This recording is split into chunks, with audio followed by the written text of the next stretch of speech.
क्या हाल चाल। नमस्ते नमस्ते नमस्ते। आप लोगों का स्वागत है आपके अपने परिवार राम ऑनलाइन क्लासेस में। जैसा कि आप लोग को पता ही होगा कि आज हम फिर से पढ़ने वाले हैं ज्योग्राफी, और ज्योग्राफी में पढ़ने वाले हैं लेसन नंबर 1, जिसका क्या नाम है, प्राकृतिक संसाधन। इंग्लिश में बोलते हैं इसको नेचुरल रिसोर्सेस।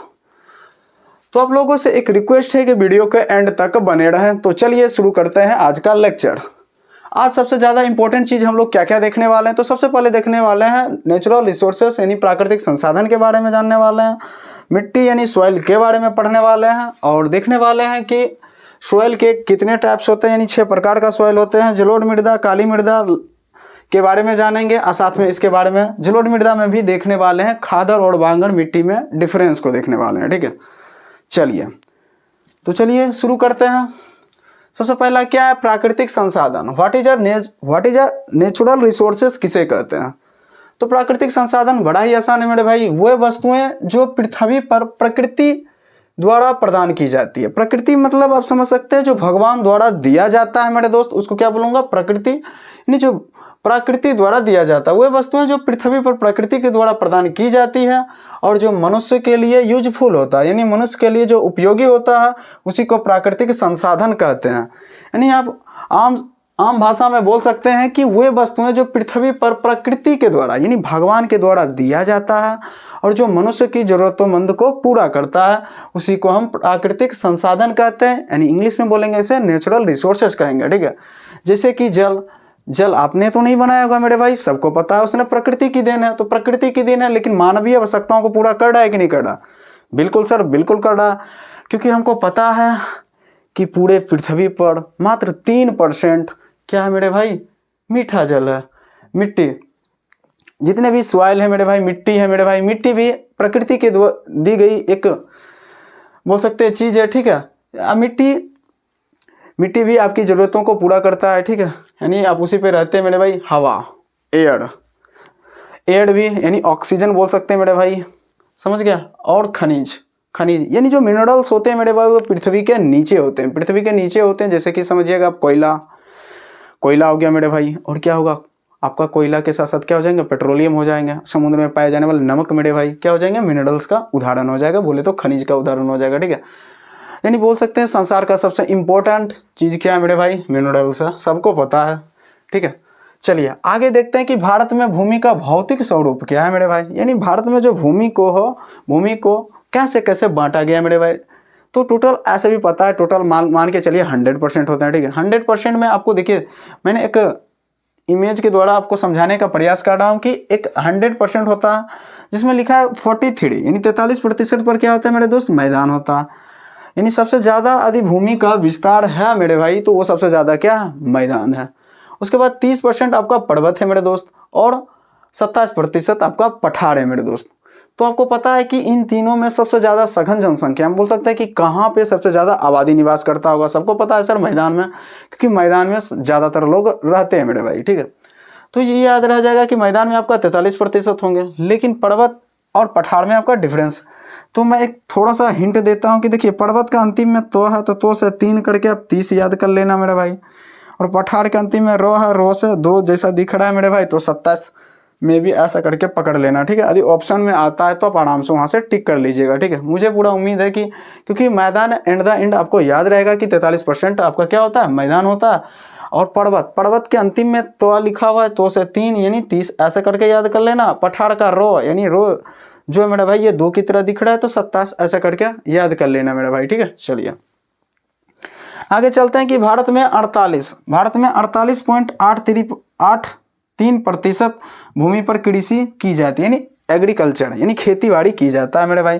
बोल सकते हैं कि लगभग बोल सकते हैं भारत की लगभग 49%, लगभग 49 या बोल ही लीजिए 50% पर ही एग्रीकल्चर किया जाता है, खेती बाड़ी भूमि पर की जाता है। ठीक है, ये महावीवीआई इंपॉर्टेंट है, तो आपको ये पेपर में आपका छपने वाला क्वेश्चन है, तो कॉपी में लिख के मेरे भाई क्या करना, कॉपी को फाड़ मत देना मेरे भाई। ठीक है, ये सीधे छपेंगे मेरे दोस्त, मैं बोल दिया तो सोचिए, बोल दिया मेरे भाई, तो छपेंगे तेरे पेपर में क्वेश्चन, तो लिख के कॉपी फाड़ मत दियो मेरे भाई।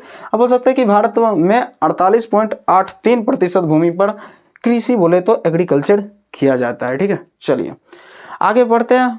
मृदा, अब मृदा के बारे में जानते हैं। मृदा यानी सॉइल। मृदा को आप मिट्टी भी कह सकते हैं, मृदा आपको समझ में नहीं आया कोई बात नहीं, मृदा को मिट्टी भी कहते हैं यानी सॉइल बोल सकते हैं, ठीक है। अब देखते हैं सॉइल का डिफिनेशन क्या लिखा है मेरे भाई, कि लिखा है असंगठित पदार्थों से निर्मित पृथ्वी के सबसे ऊपरी पतली परत को मृदा कहते हैं। बोलने का ये है मेरा दोस्त, मान लीजिए पृथ्वी है तो पृथ्वी का जो ये सबसे ऊपरी परत है मेरा भाई, जो पृथ्वी का जो सबसे ऊपरी परत है वो क्या, असंगठित पदार्थ, मतलब बहुत सारे पदार्थों से मिलके बना है मेरे भाई, ठीक है। और जो पतली परत है इसी को मैं बोलूँगा मिट्टी बोलूँगा मेरे दोस्त, क्या बोलूँगा, मिट्टी। अब मैं आपसे पूछ लूँ कि पृथ्वी पर आप कहाँ रहते हो, कोई बच्चा बोल देगा सर ये रहा पृथ्वी, मैं बिच्चे में तो रहते हैं, बिच्चे में तो रहते हैं सर। अरे मंदबुद्धि बीच में मत बोलियो, बढ़ना दिक्कत हो जाएंगे मेरे भाई। आप कहाँ रहते हो पता है, मान लीजिए आपका अर्थ है, क्या है ये, अर्थ है आपका, ये पृथ्वी है मेरे दोस्त। तो कितने लोग को, बच्चे को लगता है सर बीच में तो रहते हैं, नहीं भाई बीच में आप तो नहीं रहते मेरे भाई, ठीक है, बीच में तो बिल्कुल नहीं रहते। आप कहाँ रहते हो एंड द एंड, तो मेरे भाई ये जो आपके जो बाहर वाला स्पेस एरिया है ना, ये वाला मेरे दोस्त, यहाँ पे रहते हैं, ठीक है। बोलेगा सर नीचों में रहते हैं सर, देखिए मेरे भाई नीचे में नहीं होते हैं, क्योंकि पृथ्वी को पता है चक्कर लगाते रहते हैं, ठीक है। ग्रेविटी के कारण हम लोग इसको कारण एक दूसरे से कनेक्टेड रहते हैं। चलिए आगे देखते हैं। मृदा एक नवीकरणीय संसाधन, नवीकरणीय प्राकृतिक रिसोर्सेस है। यानी नवीकरणीय का मतलब वो होता है मेरे भाई कि जो कभी ना कभी खत्म नहीं होंगे, ठीक है। यानी मिट्टी जब तक दुनिया चल रहा है मेरे दोस्त तब तक ये क्या होंगे, मिट्टी रहेंगे मेरे दोस्त। बोल सकते हैं कि मिट्टी एक नवीकरणीय है और साथ में प्राकृतिक संसाधन। क्यों है मेरे दोस्त, क्योंकि उसको हमने नहीं भगवान ने बनाया, ठीक है, इतना तो आपको पता ही होगा। चलिए बोल रहा है मृदा निर्माण के कारक, यानी मृदा निर्माण में कौन कौन सी चीज़ें बहुत ज़्यादा इंपॉर्टेंट है, तो वो देखिए। पहला क्या है, उच्चावच। सर पल्ले ही नहीं पड़े, उच्चावच आपने क्या ही बोल दिया, एक ऐसा वर्ड जो हमको पल्ले ही नहीं पड़े। कोई बात नहीं, मैंने एक इंपॉर्टेंट नोट में लिख रखा है कि उच्चावच किसको कहेंगे, कि धरातल, यानी जो आपका जो स्पेस एरिया जो धरती वाला होता है मेरे दोस्त।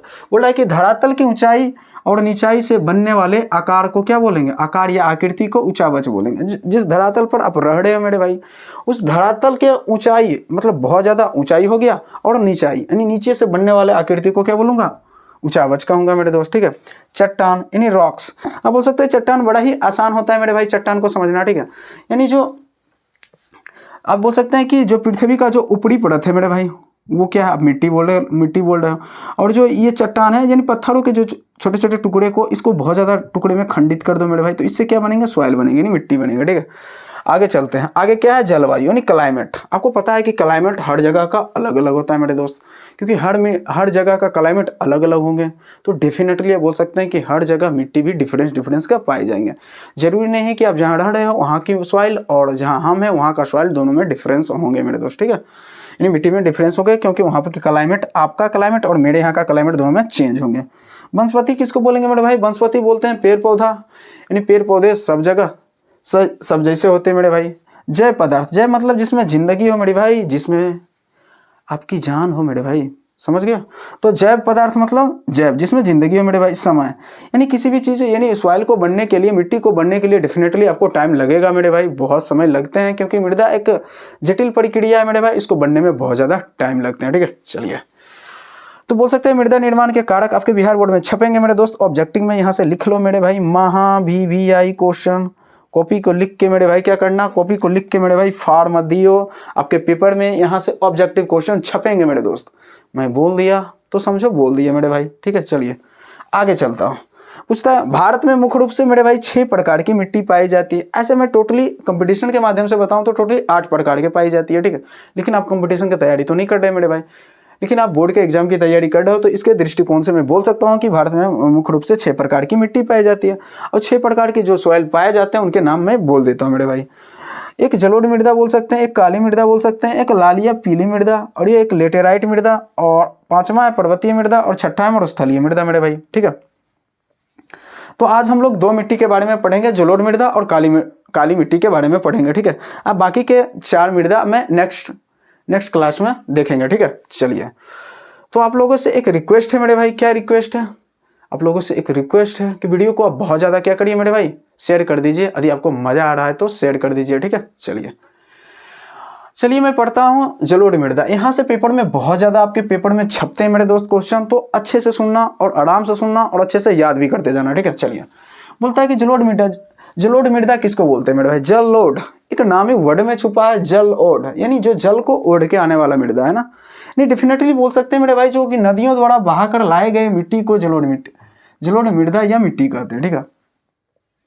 यानी नदियों के द्वारा लाए गए मिट्टी, यानी हम कोई मिट्टी नहीं ला रहे मेरे दोस्त, वो नदी के द्वारा लाया गया मिट्टी है, उसको क्या बोलूंगा, जलोढ़ मृदा बोलूंगा। कि जलोढ़ में एक वर्ड छिपा हुआ है जल, यानी जल को जो ओढ़ कर आएगा मेरे दोस्त। कौन ओढ़ के आएंगे, मिट्टी तो आएंगे मेरे दोस्त, मिट्टी जलोढ़ मृदा, ठीक है। चलिए आगे चलते हैं कि भारत में विस्तृत रूप से फैली हुई मृदा सर्वाधिक कौन है, जलोढ़ मृदा।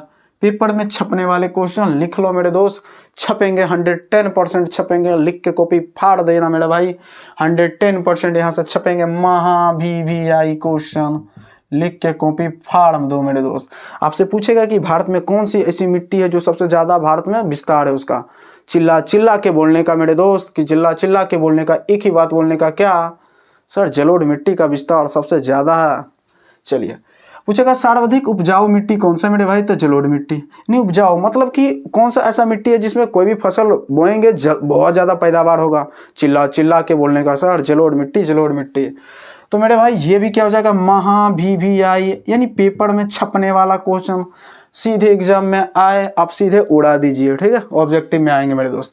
बोल रहा है कि जलोढ़ मिट्टी मुख्य रूप से गंगा, सिंधु और ब्रह्मपुत्र के मैदानों में पाई जाता है। आपसे पूछेगा कि यदि आपके बोर्ड में यदि ऑब्जेक्टिव क्वेश्चन ऐसे बनाता है कि जलोढ़ मिट्टी का विस्तार मुख्य रूप से किन किन नदियों में है, तो आप बोल सकते हैं कि मुख्य रूप से तो क्या, तो आप बोल सकते हैं गंगा, सिंधु, ब्रह्मपुत्र। एक चौथा ऑप्शन देगा मेरे दोस्त, इनमें से सभी।